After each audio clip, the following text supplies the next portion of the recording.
By December 2008, Sarah Roy of Harvard University, the world's leading authority in Gaza's economy, she wrote, "The breakdown of an entire society is happening in front of us in Gaza, but there is little international response beyond UN warnings which are ignored. The breakdown of an entire society in Gaza is happening before our eyes, and nobody cares." And now Hamas was confronted with two stark options.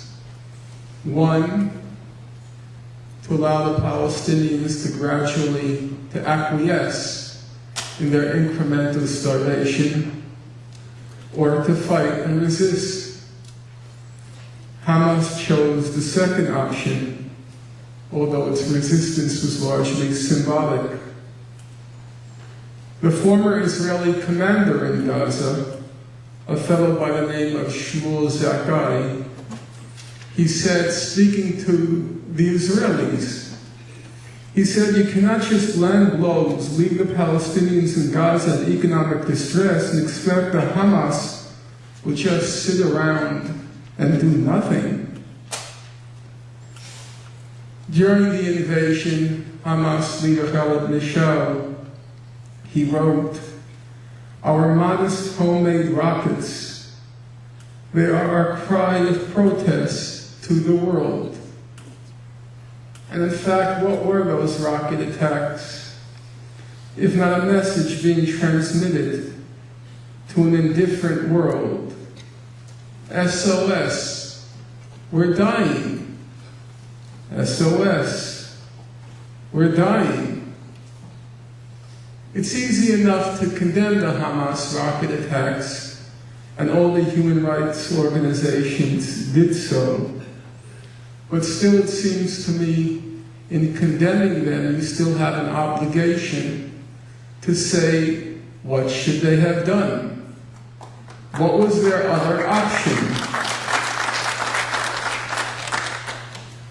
If you don't present another option, you're in effect saying that the people of Gaza had a legal and moral obligation to just lie still and die.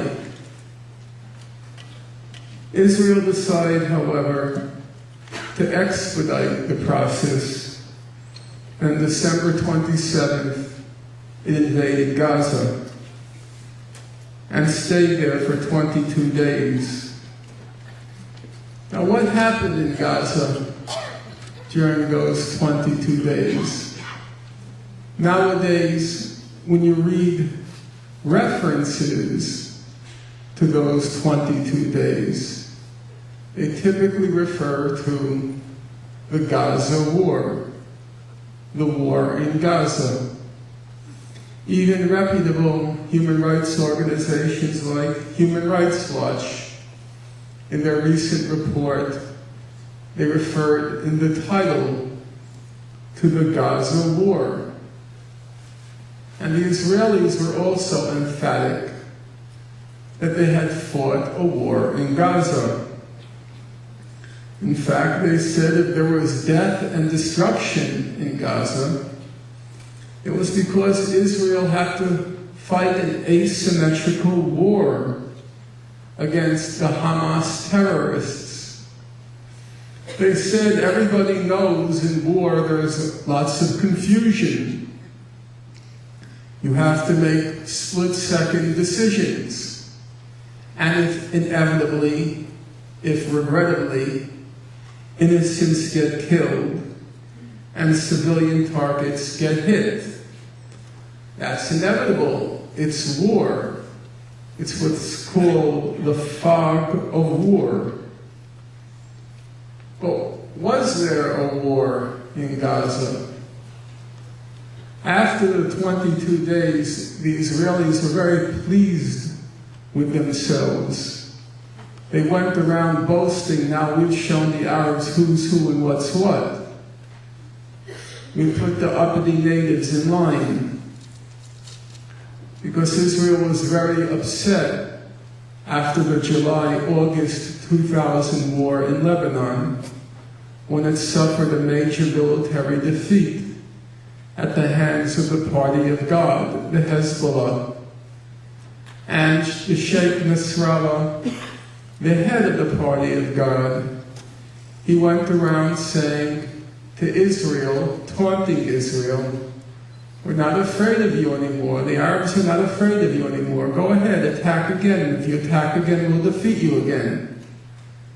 And now Israel is upset because it said its deterrence capacity had been undermined.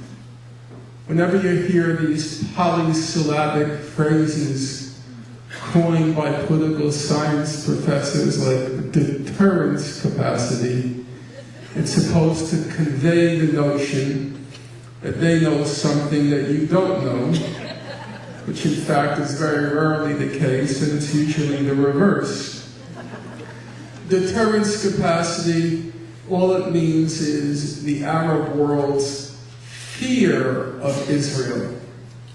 And Israel is very worried that its deterrence capacity had been undermined because of its defeat in Lebanon. But after Gaza, the Israelis said, "We've restored our deterrence capacity because we won the war in Gaza. We've shown the Arabs that we're a fighting force again because we won the war in Gaza." But along came an Israeli strategic analyst, and he said, speaking to his fellow citizens, "It is very dangerous for Israel to believe it won the war in Gaza when there was no war. In reality, not a single battle was fought during the 22 days of fighting." A former Israeli military official, he said there was no war. Hamas sat in its bunkers and came out when it was all over. Well, there was no war in Gaza. What did happen in Gaza? On the military plane, it's fairly straightforward. Israel began its assault with what it called the air phase of the war. That is, it sent in the course of the 22 days, it flew about 2,800 to 3,000 combat missions over Gaza. Every plane returned, none was downed. In fact, none was even damaged, which is not altogether surprising because the Palestinians had no anti-aircraft defenses to speak of. At the beginning of the second week, January 3rd, Israel launched its ground and air assault on Gaza. The Israeli soldiers were equipped with special night fighting technology. Hamas couldn't even see them, let alone fight them. So, what did happen in Gaza? In fact, we have a fairly clear picture from what one might call unimpeachable sources, namely the Israeli soldiers who were in Gaza after the 22 days.